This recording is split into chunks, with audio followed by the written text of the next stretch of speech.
إن الحمد لله نحمده ونستعينه ونستغفره ونعوذ بالله من شرور أنفسنا ومن سيئات أعمالنا. من يهده الله فلا مضل له ومن يضلل فلا هادي له، وأشهد أن لا إله إلا الله وحده لا شريك له، وأشهد أن محمدا عبده ورسوله. أما بعد، فإن خير الحديث كتاب الله، وخير الهدي هدي محمد صلى الله عليه وسلم، وشر الأمور محدثاتها، وكل محدثة بدعة، وكل بدعة ضلالة، وكل ضلالة في النار. فأعوذ بالله من الشيطان الرجيم. بسم الله الرحمن الرحيم.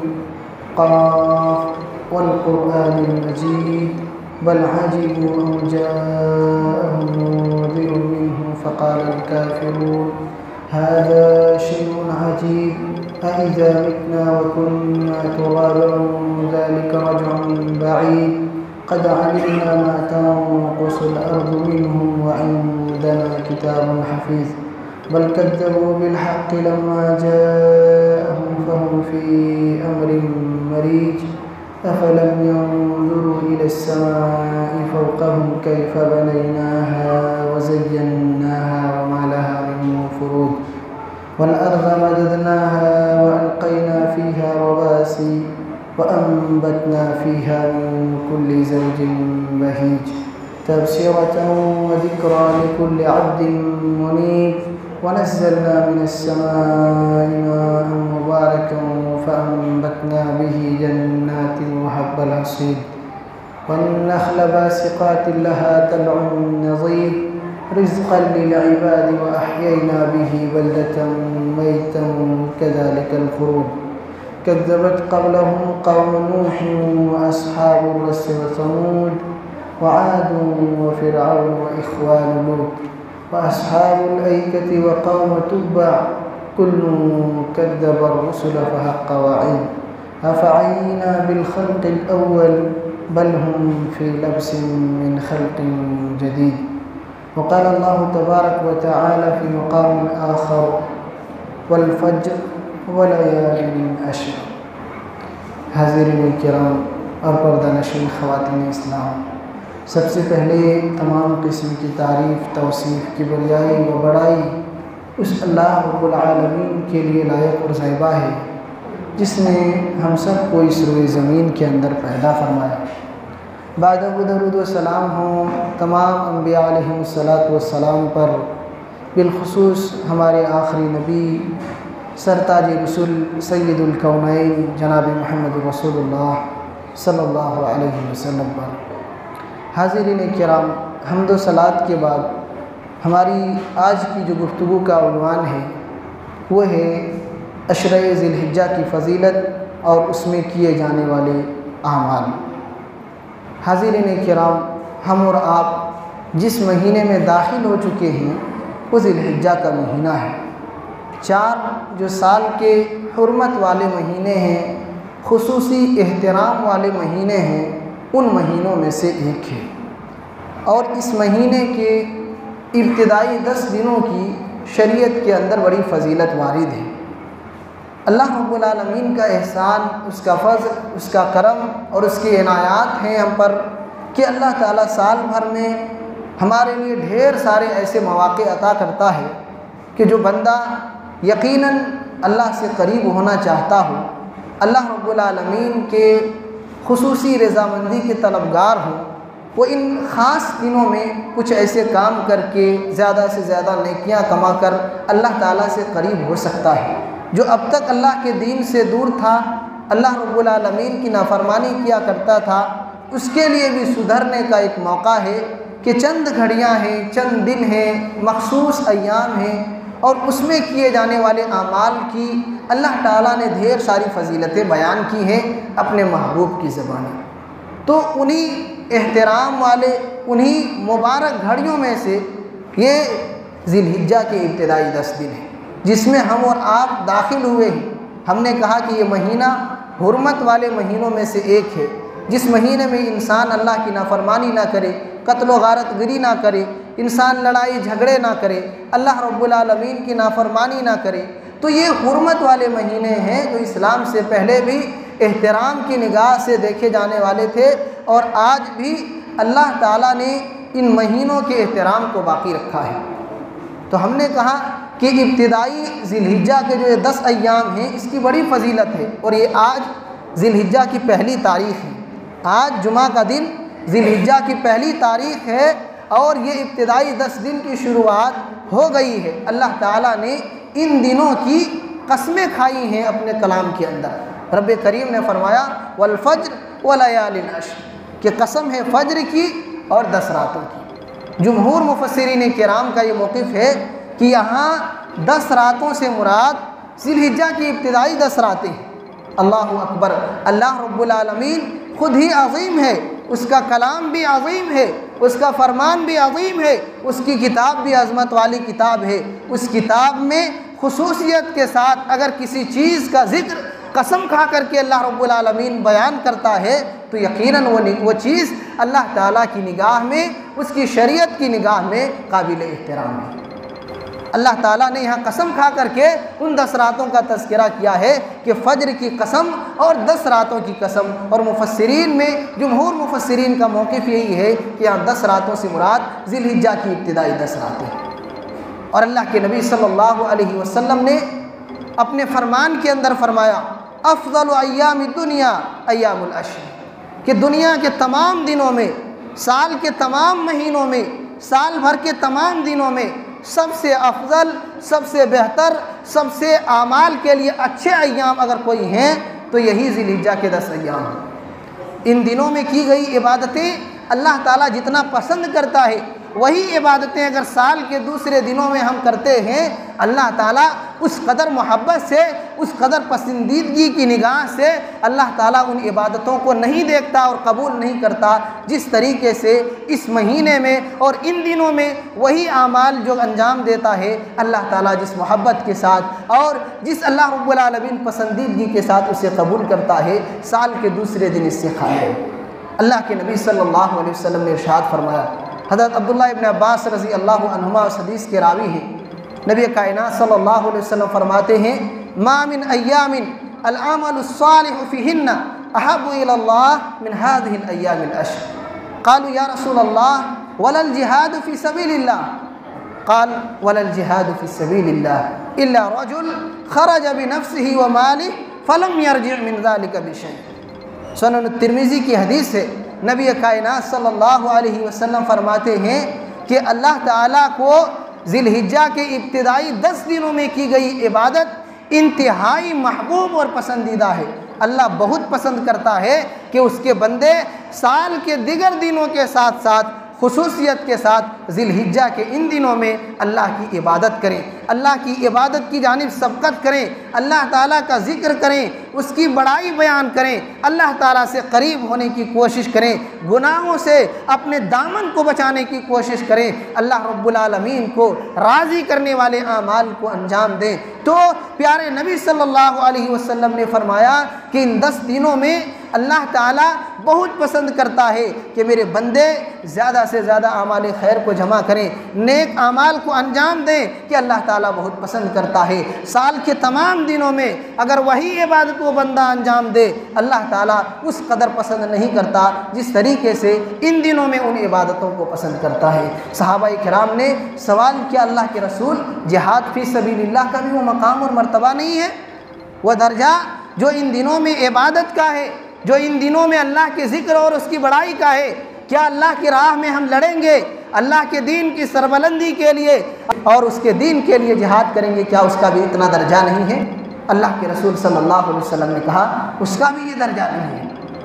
اس کا بھی یہ مقام اور درجہ نہیں ہے۔ اللہ اکبر، جہاد اس کی بڑی فضیلت احادیث کے اندر ہے۔ نبی کائنات صلی اللہ علیہ وسلم نے اور خود قرآن مقدس کے اندر اللہ رب العالمین نے اس میں جو حصہ لیتے ہیں اس کی فضیلت کا تذکرہ کیا ہے، ان کے مقام اور مرتبے کا تذکرہ کیا ہے، نبی صلی اللہ علیہ وسلم نے بھی ان کی فضیلت بیان کی ہے۔ المہم کہنا یہ ہے کہ اللہ کے دین کی سربلندی کے لیے اللہ کی راہ میں لڑنا اور اس کی راہ میں قربان ہو جانا یہ بہت بڑی بات ہے۔ ہر کس و ناکس کی ہمت نہیں ہے کہ وہ اللہ کے دین کے لیے اپنے جان کو قربان کر سکے، اپنی دولت کو اللہ کے دین کے لیے قربان کر سکے۔ یہ ایمان والے ہی کر سکتے ہیں۔ یقیناً جو اللہ سے محبت کرتے ہیں اسی کی یہ صفت ہوتی ہے کہ وہ اپنی دولت کو، اپنی جان کو، سب کچھ اللہ کی راہ میں لٹانے کے لیے تیار ہوتا ہے۔ اللہ کے نبی صلی اللہ علیہ وسلم نے کہا اللہ کی راہ میں جہاد کرنے کی بھی وہ فضیلت نہیں ہے۔ ہاں، ایک ایسا مجاہد، ایک ایسا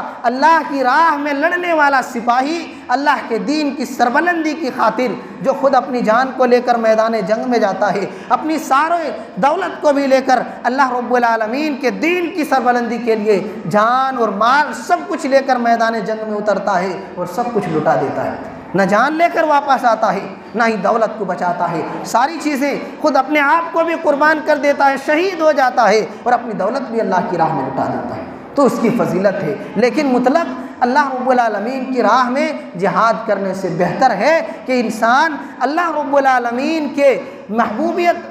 بندے بننے کے لیے ان دنوں میں اللہ کی عبادت کرے، اللہ کی بڑائی بیان کرے، اللہ تعالیٰ کا ذکر کرے، کیونکہ اللہ کے نبی صلی اللہ علیہ وسلم نے کہا کہ ان دنوں میں اللہ تعالیٰ کی عبادت کرنا اللہ تعالیٰ کو بہت پسند ہے۔ اس لیے اگر اللہ کی نگاہ میں ہم پسندیدہ بندہ بننا چاہتے ہیں، اللہ سے قریب ہونا چاہتے ہیں، تو سنہرا موقع ہے، سنہری گھڑیاں ہیں، یہ بہترین لمحات ہیں، خوشنما مواقع اللہ تعالیٰ نے ہمیں عطا کیے ہیں۔ یہ سال میں ایک ہی مرتبہ آپ کو ملیں گے، اور پھر جنہوں نے فائدہ اٹھا لیا وہ کامیاب ہو گئے، اور جنہوں نے اس کو ضائع کر دیا وہ برباد ہو گئے، اور اس نے قیمتی وقت کو خسارے میں تبدیل کر لیا۔ ہم اور آپ ہوشیار بنے، عقل مند بنے۔ صرف دولت کو حاصل کرنا ترقی نہیں ہے، صرف دولت کو اچھے طریقے سے زیادہ کما لینا ہوشیاری نہیں ہے۔ عقل مند انسان تو وہ ہے جو اس دنیا کے ساتھ ساتھ اس دنیا میں جی کر آخرت کی تیاری کرتا ہو، جہاں موقع ملتے ہوں وہ انسان اس سے فائدہ اٹھاتا ہو، اس میں انسان زیادہ سے زیادہ آگے بڑھنے کی کوشش کرتا ہو۔ ایک مومن ایسے ہی تو ہوا کرتے ہیں کہ وہ جیتے اس دنیا کے اندر ہیں، لیکن پوری تیاری، پورا ساز و سامان جو تیار کرتے ہیں وہ یہاں کے لیے نہیں، یہاں میں بسنے بسانے کے لیے نہیں، بال بچوں کے لیے نہیں، اپنی آخرت کی فکر کرتے ہوئے آخرت کے لیے توشہ جمع کرتے ہیں، آخرت کے لیے خزانے جمع کر کے رکھتے ہیں۔ یہاں جیتے ہیں آخرت کے لیے، تیاری یہاں کے لیے نہیں کرتے۔ ہم مومن ہیں، عقل مند بنے، دنیاوی اعتبار سے نہیں، اخروی اعتبار سے، ایک شرعی نقطۂ نظر سے ہم اور آپ عقل مند بنیں کہ ہم دنیا بھی کمائیں لیکن آخرت کو نہ بھولیں۔ جس طریقے سے جب ہم آفر دیکھتے ہیں دنیاوی چیزوں میں، دنیاوی سامانوں میں، تو فوراً ہم ادھر ادھر سے انتظامات کر کے ان چیزوں کو خریدنے کی کوشش کرتے ہیں کہ اس کا ریٹ کم ہے، کم پیسوں میں اچھا سامان مل رہا ہے، کم پیسوں میں اچھا بدلہ مل رہا ہے، اچھی چیزیں مل رہی ہیں۔ یہی شریعت کے بارے میں بھی تھوڑا سوچیں کہ کم وقت ہے، زیادہ نیکیاں مل رہی ہیں، وہی اعمال ہیں، تھوڑا اللہ رب العالمین کو راضی کرنے والے اعمال اگر ہم اور جذبے کے ساتھ اور محبت کے ساتھ اور اللہ کی رضامندی کی تلاش میں اگر انہی اعمال کو ان دنوں میں انجام دیتے ہیں، اللہ تعالیٰ پسند کرتا ہے۔ ظاہر سی بات ہے جب اللہ پسند کرتا ہے، جو بندے ان کاموں کو ان دنوں میں کریں گے ان بندوں کو بھی اللہ تعالیٰ پسند کرے گا، ان بندوں کو بھی اللہ رب العالمین پسند کرے گا، وہ بندے بھی اللہ کے محبوب بن جائیں گے۔ اس لیے ہم اور آپ ان دنوں کو غنیمت سمجھیں، ان دنوں سے فائدہ اٹھائیں، ان دنوں میں اچھے اعمال کر کے اللہ رب العالمین کو راضی کرنے کی کوشش کریں کہ پیارے نبی صلی اللہ علیہ وسلم نے فرمایا ما من ایام اعظم عند اللہ ولا احب الیہ العمل فیہن۔ اللہ کے نبی صلی اللہ علیہ وسلم فرماتے ہیں کہ سال بھر کے تمام دنوں میں سب سے عظیم، سب سے محترم اور سب سے بہترین دن اگر کوئی ہے تو وہ ذی الحجہ کے ابتدائی 10 دن ہیں اور سب سے پسندیدہ دن ہیں۔ اللہ کے نبی صلی اللہ علیہ وسلم نے فرمایا فَأَكْثِرُوا فِيهِنَّ مِنَ التَّهْلِيلِ وَالتَّكْبِيرِ وَالتَّحْمِيدِ۔ جب تم ذی الحجہ کے دن میں داخل ہو جاؤ، ذی الحجہ کی ان 10 دنوں کو تم پالو، تو کثرت کے ساتھ تحلیل یعنی لا الہ الا اللہ پڑھتے رہا کرو، جہاں کہیں بھی رہو کثرت کے ساتھ لا الہ الا اللہ پڑھو، اور تکبیر اللہ اکبر کی صدائیں بلند کرتے رہو، جہاں کہیں بھی رہو، اٹھتے بیٹھتے چلتے پھرتے سوتے جاگتے ہر حال میں اللہ رب العالمین کی بڑائی بیان کرتے رہو، اور اسی طریقے سے اللہ تعالیٰ کی حمد بیان کرتے رہو۔ الحمدللہ کا ورد بھی اپنی زبانوں سے جاری رکھو۔ یہ میں نہیں کہتا، کوئی اور کہنے والے نہیں ہیں، کائنات کے امام ہیں جو ہمارے قدوہ ہیں، ہمارے نمونہ ہیں، ہمارے لیے آئیڈیل ہیں، جن کے ہم اور آپ امتی ہیں اور جن کے قدموں تلے قیامت کے دن ہم اور آپ اٹھائے جائیں گے، جو ہمارے سفارشی ہیں اور جو ہمارے امام ہیں۔ اس نبی کا فرمان ہے کہ ان دنوں میں کثرت کے ساتھ ہم اور آپ اللہ اکبر پڑھیں، لا الہ الا اللہ پڑھیں اور الحمدللہ پڑھیں۔ اس لیے ہم اور آپ دوسری چیزوں کو گنگنانے سے، دوسری چیزوں کو گانے کے بجائے اللہ اکبر کی صدائیں ان دنوں میں بلند کریں، کیونکہ صحابہ کرام کا یہی معمول تھا۔ صحابہ کرام ایسے ہی کیا کرتے تھے۔ حضرت ابو ہریرہ رضی اللہ عنہ اور عبداللہ ابن عمر رضی اللہ عنہ کے بارے میں آتا ہے کہ یہ دونوں صحابہ کرام ان 10 دنوں میں جب ذی الحجہ کی تاریخ آ جاتی، یہ دونوں بازاروں میں چلے جاتے تھے، بازاروں میں چلے جاتے تھے، کوئی اور کام نہیں ہوتا، صرف بازاروں میں جاتے اور دونوں بلند آواز سے تکبیرات کہتے، جو کبران فیکبر الناس بتکبیرہما۔ لوگ جب ان کی تکبیروں کو سنتے تھے تو وہ بھی تکبیرات پڑھنے لگتے تھے۔ ان کا مقصد یہی ہوتا تھا گھر سے باہر نکلنے کا، بازاروں میں جانے کا، کہ جائیں گے زور زور سے جب تکبیریں پڑھیں گے تو لوگوں کو یاد آ جائے گی یہ بات کہ ان دنوں میں تکبیرات کا اہتمام کرنا چاہیے۔ اور ایسا ہی ہوتا تھا کہ لوگ تکبیرات پڑھتے تھے ان کی تکبیرات کو سن کر۔ اور دوسری روایت کے اندر ہے حضرت عمر بن خطاب رضی اللہ عنہ، چونکہ یہ حج کے دن ہیں، انہی دنوں میں حج کا فریضہ انجام دیا جاتا ہے، وہ مینا کے اندر ہوا کرتے تھے اور اپنے خیمے کے اندر رہتے ہوئے، جو اپنا خیمہ ہوتا ہے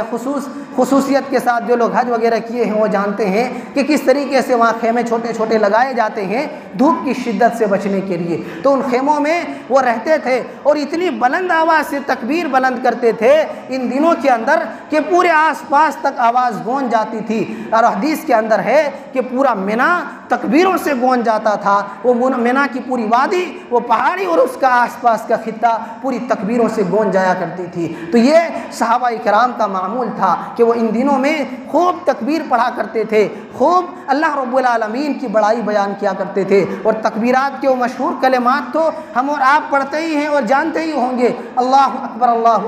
لا الہ الا اللہ واللہ اکبر وللہ الحمد۔ یہ کم سے کم ان تکبیرات کے الفاظ کو ہم اور آپ اپنی زبانوں میں جاری رکھیں اور جہاں کہیں بھی رہیں پڑھنے کا اہتمام کریں۔ اور جو بے دین ہیں، نمازوں سے دور ہیں، میرے بھائیوں، زندگی کا کوئی بھروسہ نہیں، وقت کی کوئی گارنٹی نہیں، کب کس کا بلاوا آ جائے نہیں کہہ سکتے ہیں۔ کوئی جوانی میں چلا جاتا ہے، کوئی بڑھاپے کی آخری مرحلے تک پہنچ جاتا ہے، دوسرے کے محتاج ہو جاتے ہیں لیکن پھر بھی انہیں موت نہیں آتی۔ کوئی بچپن میں چلا جاتا ہے اور کوئی ماں کے پیٹ ہی میں انتقال کر جاتا ہے۔ تو اس زندگی کا کوئی بھروسہ نہیں، وقت کو غنیمت جانیں، اس فرصت کے لمحات سے فائدہ اٹھانے کی کوشش کریں۔ اللہ تعالیٰ ایک ہی مرتبہ ہمیں اور آپ کو یہ زندگی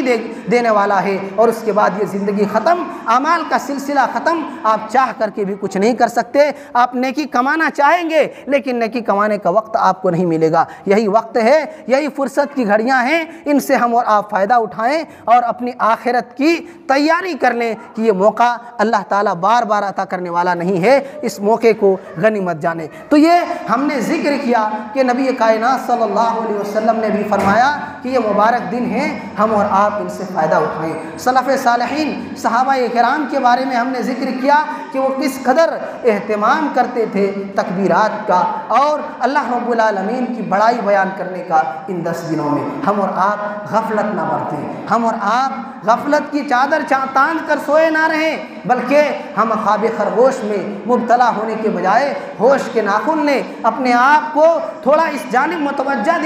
توجہ دلائیں کہ ہم کہاں ہیں اور کس لیے پیدا کیے گئے ہیں اور ہمیں کہاں کی تیاری کرنی چاہیے۔ تو یہ ذی الحجہ کے مہینے ہیں اور اس کے ابتدائی 10 دنوں کی فضیلت کے بارے میں ہم نے ذکر کیا کہ اس کی بڑی فضیلت ہے۔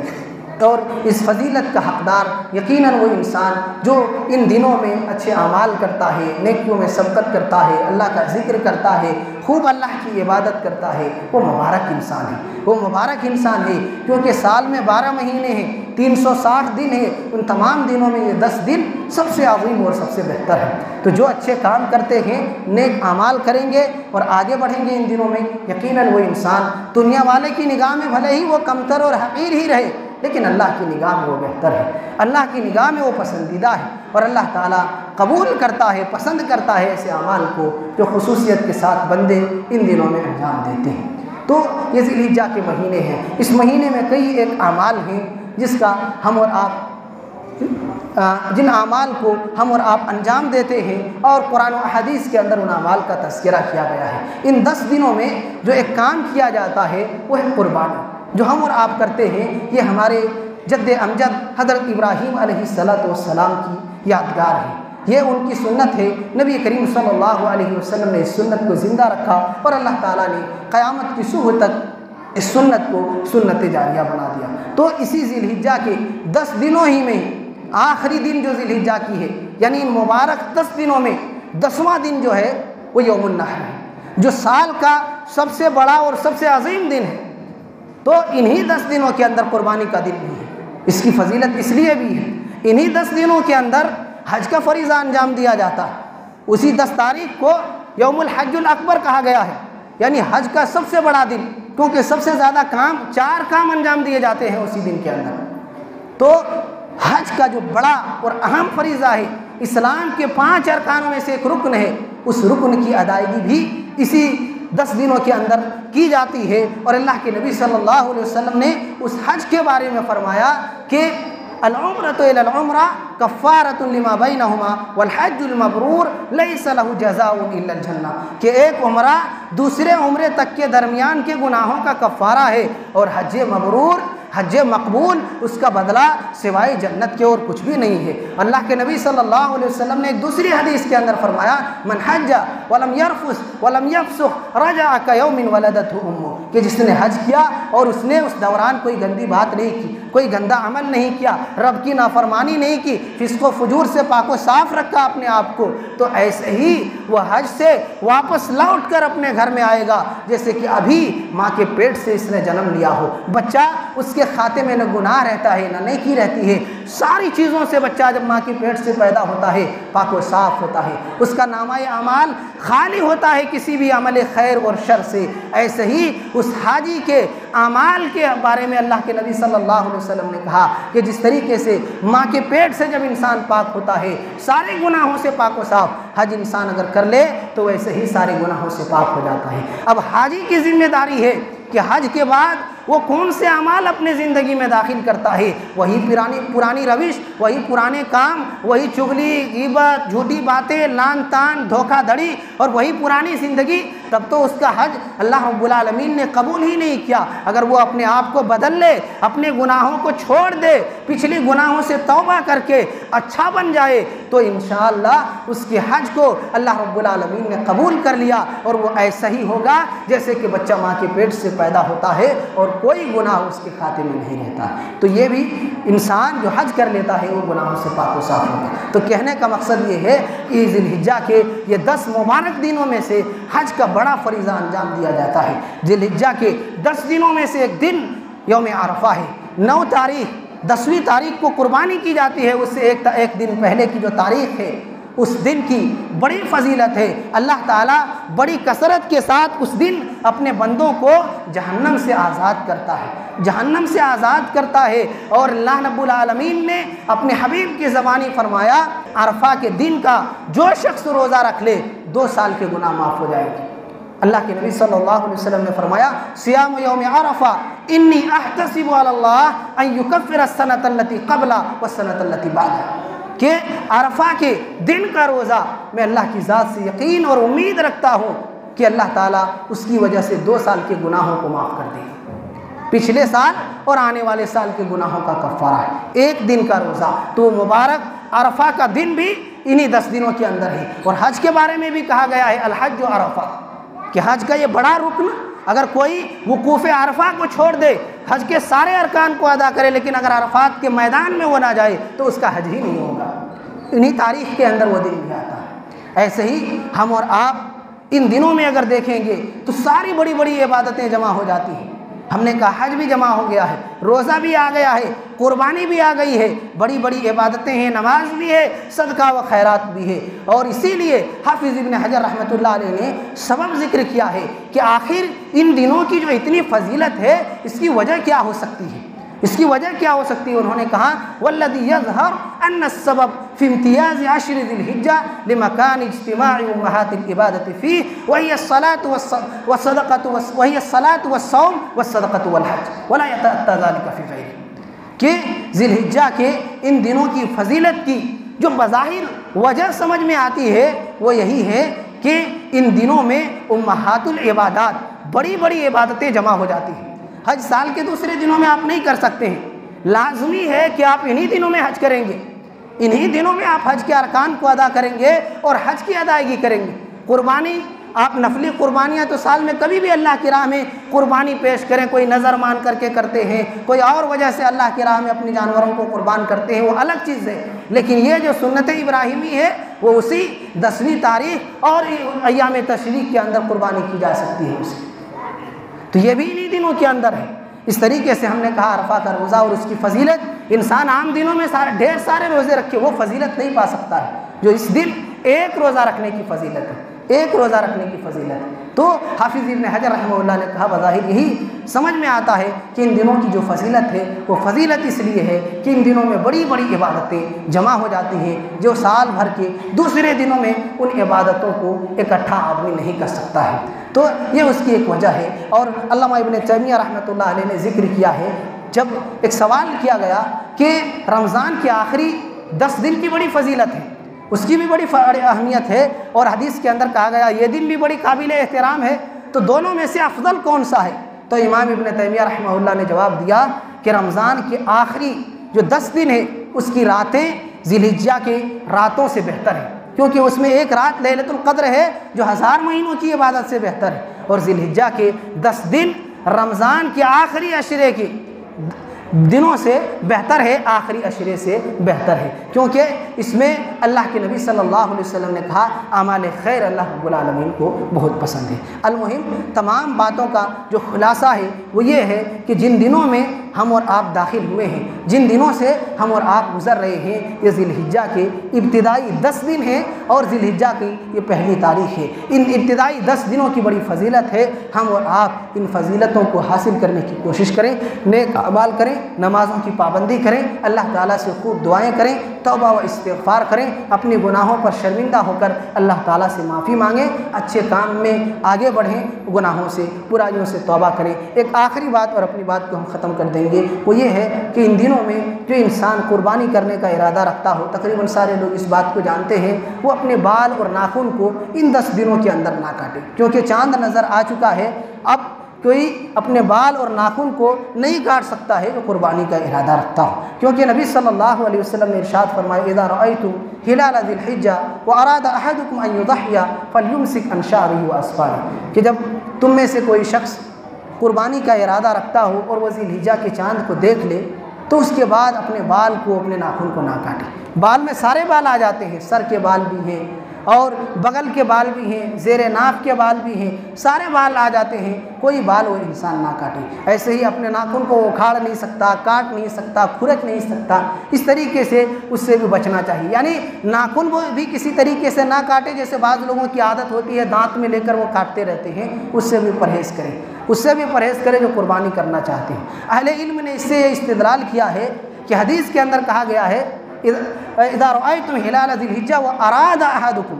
جو تم میں سے ارادہ رکھتا ہو قربانی کا، تو یہاں خاص کیا گیا ہے جو قربانی کا ارادہ رکھتا ہو وہ ان کاموں سے باز رہے۔ وہ انسان جو قربانی کا ارادہ نہ رکھتا ہو، اہل علم میں سے بہت سے اہل علم نے یہ ذکر کیا ہے وہ اس حکم سے مستثنیٰ ہیں، وہ اپنے بال اور ناخن کو کاٹ سکتے ہیں۔ جیسے گھر کے ایک فرد کی جانب سے قربانی ہو رہی ہے تو دوسرے جو بچے ہیں یا دوسرے افراد ہیں، اہل علم نے ذکر کیا ہے کہ وہ اپنے بال اور ناخن کو کاٹ سکتے ہیں، کیونکہ حدیث نے خاص کیا ہے، کئی روایتیں ہیں، سب میں اسی بات کا تذکرہ ہے وہ اراد احدکم، جو شخص ارادہ رکھتا ہو قربانی کا، جو قربانی کا ارادہ نہ رکھتا ہو اس کے لیے ایسی کوئی حکم نہیں۔ لیکن بعض اہل علم نے یہ بھی کہا ہے کہ اگر نہ کاٹے تو بہتر ہے، تو اگر کوئی رکھنا چاہے تو رکھ لے، کوئی حرج کی بات نہیں اس میں، اور اگر کوئی کاٹ دے جو قربانی نہیں کرنا چاہتا ہو تو انشاءاللہ اس میں بھی کوئی حرج نہیں ہے۔ واللہ اعلم بالصواب۔ یہ چند باتیں تھیں، اللہ تعالیٰ سے دعا ہے کہ اللہ تعالیٰ تو ہم تمام لوگوں کو ان مبارک دنوں میں زیادہ سے زیادہ نیک اعمال کو انجام دینے کی توفیق عنایت فرما، آمین۔ پروردگار عالم،